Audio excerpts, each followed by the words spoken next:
Dear students, this story is written in a first hand writing, and the narrator of this story is French, a student. Now let us read the story. I started for school very late that morning and was in great dread of a scolding, especially because M. Hamel had said that he would question us on participles, and I did not know the first word about them. For a moment, I thought of running away and spending the day out of doors. It was so warm, so bright, the birds were chirping at the edge of the woods, and in the open field back of the sawmill, the Prussian soldiers were drilling. It was all much more tempting than the rule for participles, but I had the strength to resist and hurried off to school.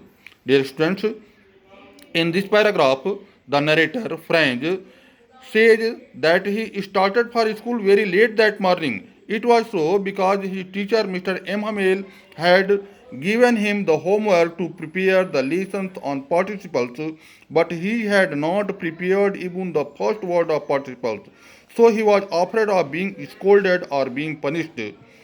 But he later thought that he would go to school as he had the capacity, he had the strength to resist.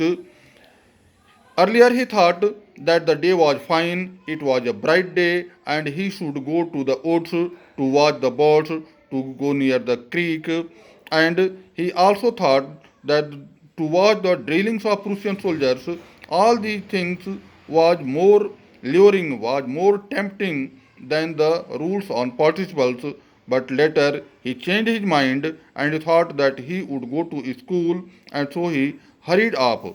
Went hurriedly towards school. When I passed the town hall, there was a crowd in front of the bulletin board. For the last 2 years, all our bad news had come from there. The last battles, the draft, the orders of the commanding officer, and I thought to myself without stopping, what can be the matter now? Then, as I hurried by as fast as I could go, the blacksmith washer who was there with his apprentice reading the bulletin called after me, "Don't go so fast, Bub. You will get to your school in plenty of time." I thought he was making fun of me and reached M. Hamel's little garden all out of breath. Here, the narrator describes that when he passed the town hall, he was going hurriedly towards school, and when he passed near the town hall, there he saw a crowd near the bulletin board. He at once thought that all their bad news had appeared on that bulletin board, all the bad news that are the last battles, the draft, the orders of the commanding officers, and now he thought himself thought that there must be something bad, and he was considering what bad could it be at that time. Then he hurried towards his school, and when the blacksmith, Mr. Watcher, saw him going towards his school in a hurry, he asked him not to make so hurry. Mr. Watcher was standing there with his trainee, and he asked Franz that there was no need to make such hurry as he had plenty of time to go to school. But Franz thought that probably Mr. Watcher was making fun of him as he had been late to school, and so he ran and reached his teacher's garden. The name of his teacher was M. Hamel. He reached his teacher's garden. He was out of breath, means he was panting, he was gasping. Usually, when school began, there was a great bustle which could be heard out in the street.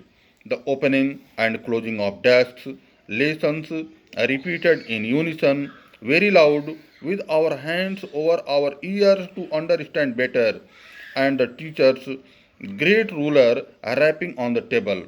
But now it was all so still, I had counted on the commotion to get to my desk without being seen, but of course, that day everything had to be as quiet as Sunday morning.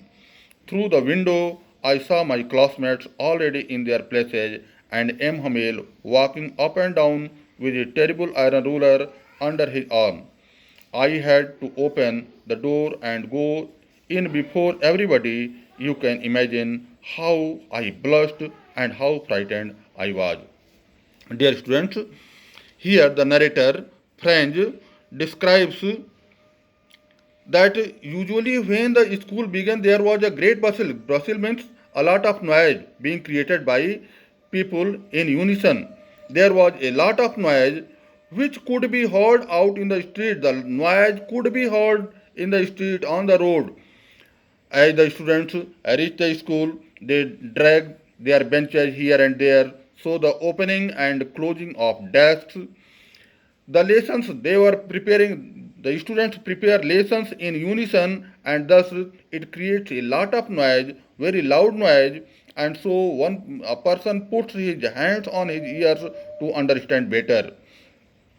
And the teachers, as it was an elementary school, so the teacher wanted to make his students learn all the things, and so he would put his ruler on the desk so that the students may put their attention to their subject.